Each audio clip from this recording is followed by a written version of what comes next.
To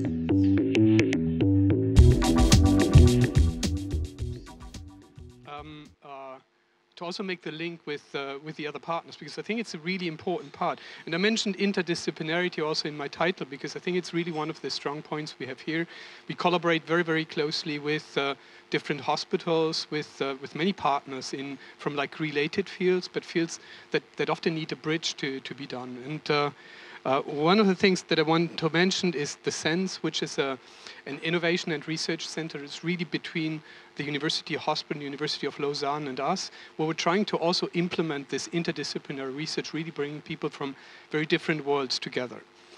My main research is really machine learning on medical data, and I will explain the figure a bit more, but these are medical images, histopathology images.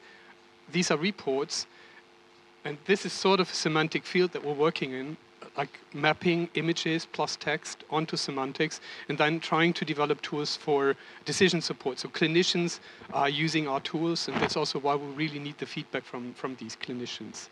And I've put up one slide as working on AI. I generated an image of myself as well. So I really have been working in between medical faculties and computer science faculties pretty much for the last 30 years. And so I'm still at the medical faculty in Geneva and here at the HES-SO in business informatics. And I've really worked on this link between the fields, trying to develop tools that are really useful and practically relevant. And as I'd mentioned before, like this project ExaMode, I will talk a little bit more about. I will not only talk about ExaMode, but I think it exemplifies both the links internationally that we're having, like the links with different partners, different domains of research, but also the links in terms of the applications that we're developing towards like industry partners and so on. And so this project ExaMode was accepted in a call, not in a medical call, but in a call on very large-scale data analysis. And the project just finished, actually, but we continue this collaboration. We actually have a follow-up project that just started. And this is like the overview a little bit. So what I wanted to really show is that we do have, as it is very large scale, a national supercomputing center, SARA in the Netherlands, so the Dutch supercomputing center, sort of as a baseline for everything. So we develop everything on this center so we can make it scalable. So we can go to exascale computation in that way. And then we have academic partners, we have industrial partners, and we have medical partners. So really, we are one of the academic partners, so we work mainly on the image analysis, but then we have a second academic partner at the University of Padova, working on the more semantic side, text analysis, because this is really what we wanted to put together in this project. Usually in machine learning, it's very much like compartmentalized. So people working on images work on images, people on text, but I think it's really at the border between domains where there's a lot to be discovered and a lot to be done.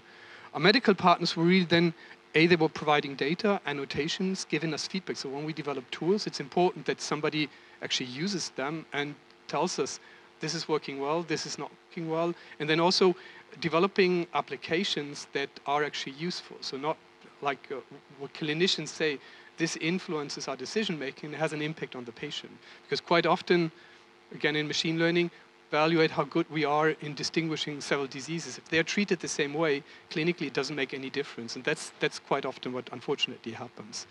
And then the industrial partners, they picked up what we were developing. They worked also with the clinical partners to look at like where are the markets, like where can we take some of the tools to develop products that could then be marketed and help them also gain a competitive advantage in this respect. I mean, we were coordinating this project, which is unfortunately not possible anymore at the moment, but it seems that there's like some sun on the horizon for the link between Switzerland and Europe, so the negotiations are starting. So I really hope that there will be a full association to the program pretty soon. And so we cut these different competencies actually apart in our project. So we're really looking into how we can do the knowledge discovery on the scientific side. Also here we had a European perspective. We had two hospitals, one in Italy, so we had reports in Italian, and one in the Netherlands, so we had reports in Dutch. And we're also making the link between what we find in clinical archives with the medical literature. Medical literature is mainly in English. So we had 3 different languages, and that's also why we decided to go to language-independent space in like a semantic area. So we're mapping everything onto semantics, and we developed domain ontologies for the specific use cases that we had in the project. But there's obviously a lot of like interaction between the partners trying to make the image analysis work with the text, etc., etc. And then we had one clinical partner who was more on the service side, so developing a platform, looking at what kind of applications are required, and one clinical partner really then in the end exploiting the results that we're developing and giving us like the pure user perspective, so not so much on the application side, but on the user side, and that's also then taken up by the companies. So when we started looking at the project, we were really coming from a machine learning perspective. So here we have very large data sets, we annotate them, we train a model, and then we test the model. But one of the challenging parts when we were working with clinicians, actually clinicians don't have time. Histopathology images are huge. They're 100,000 by 100,000 pixels, so 10 gigabytes per image. Our regional hospital produces about 400,000 of those a year. So if you look at the data volumes that need to be, it's massive amounts of data. And when we have a clinician delineating zones like a cancer or different grades of cancer in these images, it's expensive. I mean, it takes a lot of time.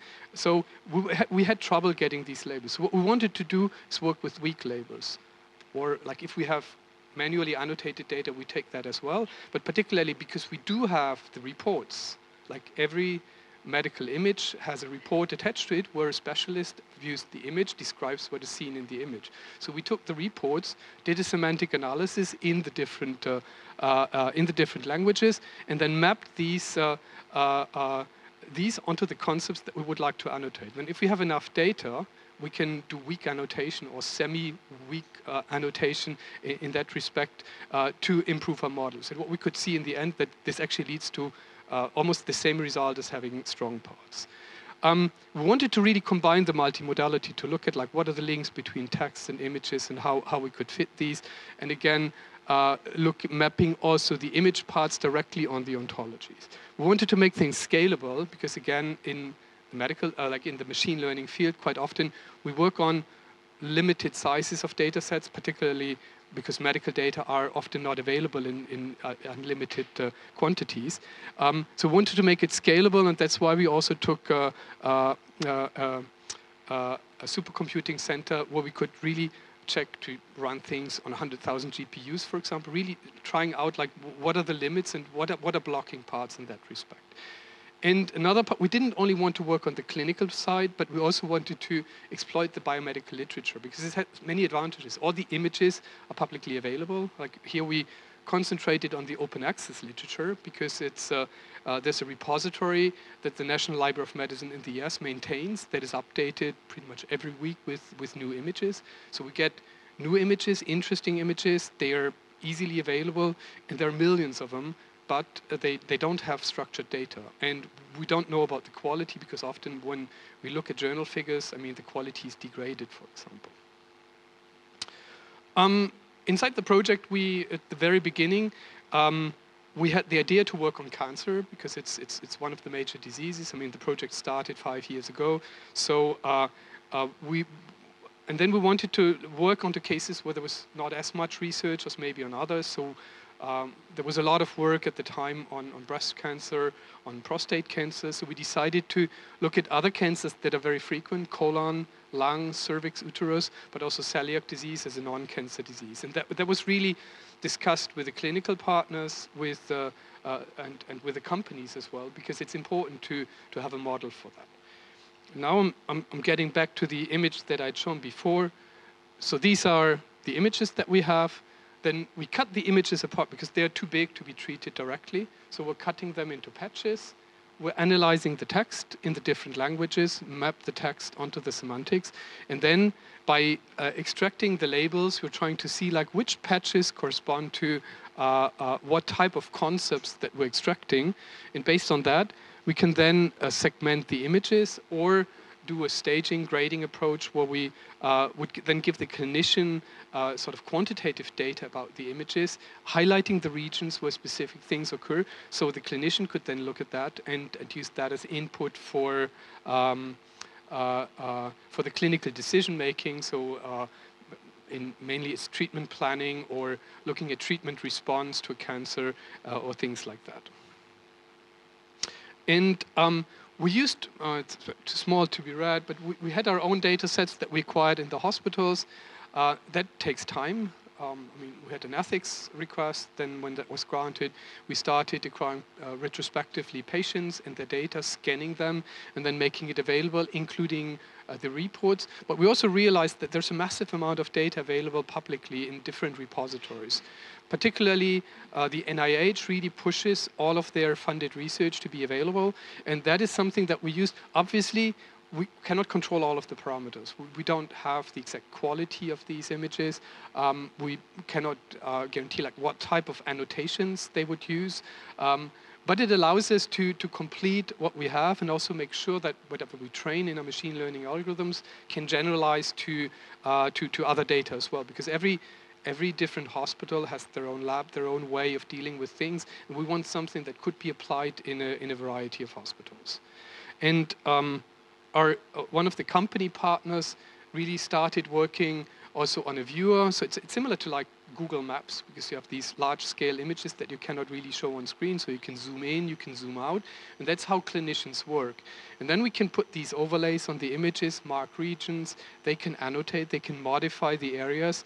And so like that, we also had a tool from the very start of the project that we could use to give feedback on, oh, this works well, this doesn't work well, in a very similar way to how clinicians work. And then, as I said, I've been talking about image data. So quite often, when we work on medical data, we have many challenges in that the data are protected. I mean, the privacy concerns. Even anonymous data is often hard to get. Annotations are difficult to get. So we really did a systematic analysis of what exists in our field, so histopathology imaging, in addition to text data. So really, NIH helped a lot because they curated repositories in the US, the Cancer Imaging Archive, TCIA, and the Cancer Genome Atlas, TCGA. These are repositories with hundreds and hundreds of databases. It's grown very quickly, and particularly in the US, where liability is a huge problem. So hospitals don't want to share data because they're afraid of being attacked in justice. And these repositories actually take some of the liability away from the hospitals, making them available in completely anonymized form. So obviously, I mean, all of these are required with ASICs, et cetera, et cetera. And there's also an increasing number of scientific challenges where scientists make a data set available, and then machine learning researchers can compare their algorithms on exactly the same data in exactly the same setting. And so we're screening these different types of data, checking which ones we could use for training our algorithms. We're getting them here and using those images. And in addition to that, we took PubMed Central, so it's a repository also maintained in the US, where images are made available that appear in the biomedical literature. I mean, not all of these images are medical images, some are like graphics, etc. But there are many tools we have to actually filter out these types of images. What we can see here, I mean, it's the increase in the articles in the biomedical open access literature. So you can see the little graphic here in the edge. One of the things we can see is really that it's increasing almost exponentially, and that makes massive amounts of data available. Big advantage here as well, it's varied, and particularly when we look at clinical data, most of the cases are benign or like not the extreme cases, whereas in the biomedical literature, what is described in the literature are often the more extreme cases where we have a lower representation. So rare cases, for example, are much more frequently described in the literature.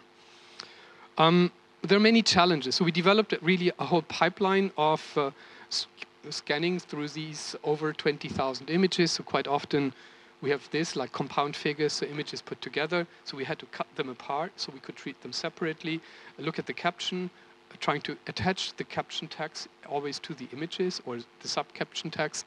And then we have many images that are visual. So these images here on the left are classified as histopathology images, but they actually are not. And I mean, when looking at them a bit at a distance, I can always say, like, I know why the algorithm thinks these are those.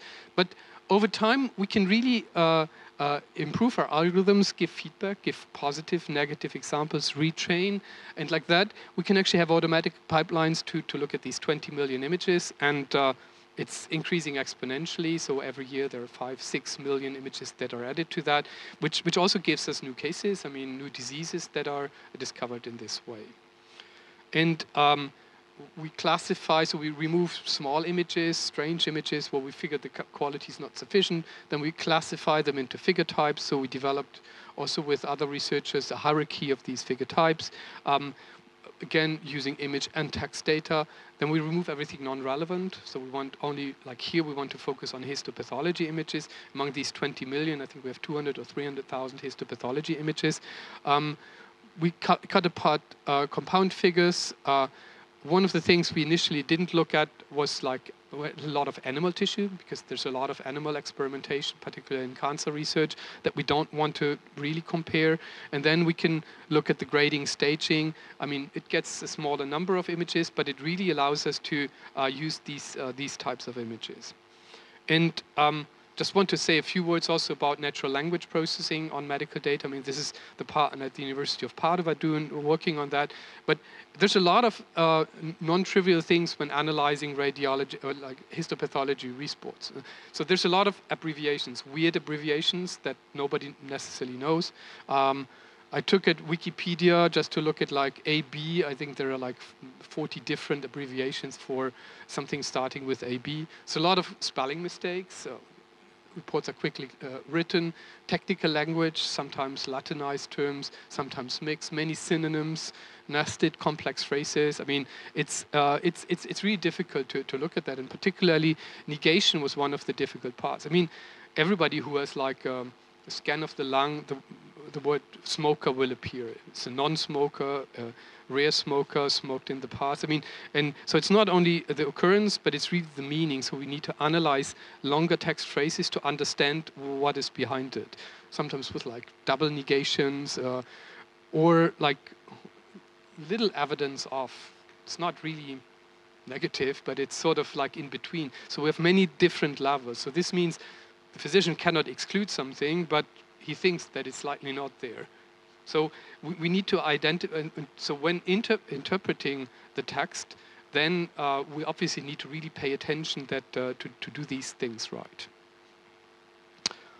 I'd already said, like, the advantage of literature images is really that we get the rare images that we rarely find in clinical routine. If we just take standard cases, these were some cases that we might have like 2 or 3 images, but that's what somebody would publish about. That's what somebody would describe in a case report to really explain why these things are there. And for machine learning, where we want like equal representation, if possible, for classes, that definitely helps us because it's very unevenly distributed, and we can really then use these cases in addition to the clinical data. And often it creates like a critical mass for these cases, but we have images from many laboratories, so we need to look into how we can standardize images or do analysis of them, how we can create a space where this makes a generalizing system. So we have different scanners for histopathology images. They're put under glass slides, and then these glass slides are scanned. Every scanner has different tools like noise reduction. They have a different optics, and they produce different images. Plus, in terms of histopathology, the tissues are stained with chemicals that give like the blue or pinkish colors to them. And all these chemicals are used in very, very different proportions and varieties. So different laboratories have different staining. So we also need to look into that. But by having this very vast set of different types of images, we can actually generalize pretty well because we have them represented in our training data, and that allows us to really train models that are pretty well generalizing.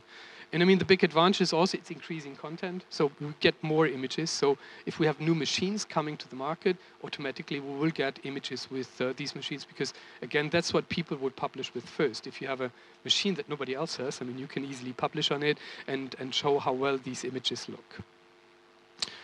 One of the first things we realized when we had the literature images that was difficult for us is that we don't have any scale information. So we don't know what the size of a pixel is. Whereas if we have clinical images, we have all of the headers of the machines, so we know exactly what the size of a pixel is, so we can really compare things in the right way. So we want to know what this size is, because obviously, as we have these very large images, different structures or different types of cancers, different anomalies can be seen in different magnifications. So a pathologist would switch magnifications regularly, zoom in and zoom out to see these patterns. And by actually creating like a machine learning classifier to classify what the magnification or what the pixel size is of a specific literature image, could get this information like that. We're sure we really compare apples to apples and peers to peers, and we're not comparing things that are actually not comparable, but might just be visually similar by chance, for example. And we had different approaches that are described. So I mean, I can give you links to some of the papers of that. We had one that was like really segmented nuclei, so we took domain knowledge, and then we had one brute force using deep learning, and they worked actually interestingly well under different conditions. So one worked well for the larger magnifications, one worked well for the lower magnifications. And when we use machine learning, one of the challenges is also that often we overfit our models. So what we want to do is do data augmentation, noise to images, and then retrain with a larger number of images to have these natural variations in the images. And as we had this very, very large set of images, we figured that we could do data augmentation, in this case color augmentation, but check only those variants that are actually present in our data, in the real data set. So we had millions of patches, 2 million color variations that we used from multiple private, public sources that we had. And then we checked how well like color normalization, data augmentation work under different conditions. It's described in more details in the paper up here. And actually the one where we did a data-driven color augmentation, so we actually really removed all of the augmentations that did not occur in our data set of images, actually had by far the best results. So it really worked well in this case. And as I said, our objective was really to go towards the more like weakly supervised approaches. So what we did, we had like one data set that had strong annotations. So it's a very small data set, and that we used to train a model. So it's called actually a teacher-student way. So we had a teacher model that we trained with the strong data. With this teacher model, we used it on a data set where we had weak annotations. And then we trained with these pseudo-labeled data wherever we had like a high confidence in our labels. We trained what we call a student model that we could then augment also with the small, strongly annotated data. And we had several setups just to compare what actually works best under which conditions. And it's very clear when all of the available data are used, then we get like the best possible results. And based on this first step where we used like a teacher-student model to do weekly annotation, we actually wanted to have a completely automatic pipeline where we would use the reports as like the labels, the weak labels, and then we had the images that we were cutting into patches and that were used as classified. And we did that, and we actually had the same results as with strong labels, and because we had more data, we could actually increase results in that respect. And the results are also published in Nature Partner Journal on Digital Medicine with a lot more details on, like here on one use case, but since then we've worked on the other 3 use cases in our project, and we can really show that it works well in a fully automatic pipeline. It doesn't require, once we have the domain ontology that we developed, we don't need any additional manual intervention anymore. We just need enough data, both the reports and the images. And all of these tools that we developed that were put by a partner at Radboud University in Nijmegen onto a platform called grandchallenge.org. So they put up the tools there. So here's my link to services. So we provide services in that respect. So many of the tools are available as open source. I mean, we could also develop models for payable tools in that respect. But much of what we developed here in terms of the purely academic tools that they're made available on this platform. And I think it also gives us the possibility to have a broader impact, to have feedback from other researchers on what we did, so they can check it on their own data and then see what works and what doesn't work so well. Another part that is really important for me that was not directly linked to this XMode project, but that we partly used at the end of the project is interpretability of machine learning. So how can we create explainable AI tools? One of the difficulties in AI is really like when we had decision trees, it's transparent, so you can follow it up, you know why a specific decision was taken. I tried to do that for ChatGPT. I mean, if you have 150 trillion parameters, I mean, you don't know how it works. And even much smaller models, it's very difficult to actually understand or explain why a decision was taken. And when we work with clinicians, I mean, one of the first things is like, but why does it think that this is great for cancer? I don't see, and then we need to be able to explain, oh, here we think it's great for cancer because you can see these dysplasias here in that part of the image that cause problems, and here's the molecular things that occur. And that's what we should do, but that's not what the algorithms do. So we want to remove this black box image, make sure that decisions are sound. I mean, this is an example of the early tools for explainability, where you have a heat map on what region of the image had most impact on a specific decision that was taken. And even that, I mean, it's a very basic tool. It can sometimes show you that some of the decisions or like the way a decision was taken was actually wrong. I'd mentioned scientific challenges. There was one challenge, I think, on chest x-rays with cancer and without cancer, and algorithms were 100% correct. I mean, that's always something where you should get suspicious. But actually, non-cancer cases were from a different hospital. There was a little logo in the edge. Deep learning is very good to look at discriminative features, so it just detects the logo. So in this case, it wouldn't be on the tumor, the decision-making heat map, but it would just be on the logo. So you could actually find out that the decisions were right, but they wouldn't work on any other database because they only worked on data from these two hospitals because they had the logo of the hospital. But that's one of the things that deep learning does really well. It looks for something that is discriminative between the classes. But that obviously occurs in many other cases as well. All of whatever population we have to train a model, we have biases. I mean, every hospital has different biases. And we really need to make sure that we identify these biases by having some sort of explainability in a model, because there's a high impact of wrong decisions. And I mean, there are many different ways of doing like these 2D projections and class activation maps and saliency maps, etc. And one of the things we did in another EU project called AI for Media, where we have, it's not a non-medical project, but it's a project where we have like sociologists, we have legal partners.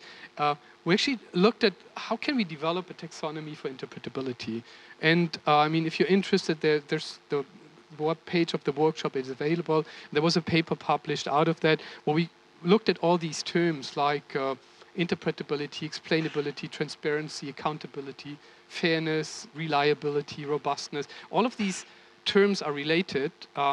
Some of them are used almost interchangeably, but they have different meanings, and also in different domains. I mean, a legal domain has very different terms compared to the science domain, very different to sociology or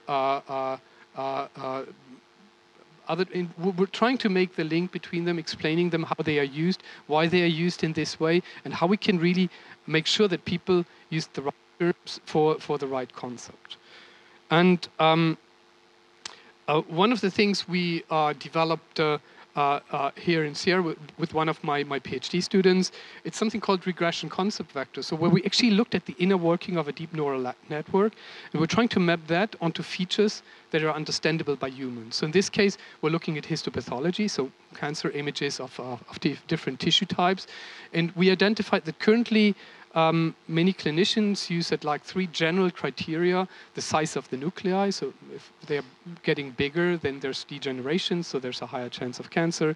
The internal heterogeneity, so if the internal parts stand out more in the images, again, there's a higher chance for more severe parts. And the boundary, so if it's really round, it's good. The less it is round, the worse it gets.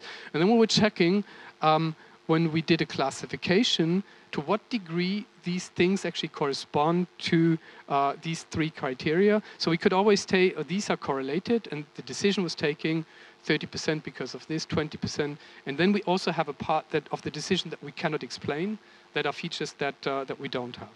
But this is something where a clinician directly can see, okay, this part of the decision is understood by these features, but then there are other features that are interesting as well.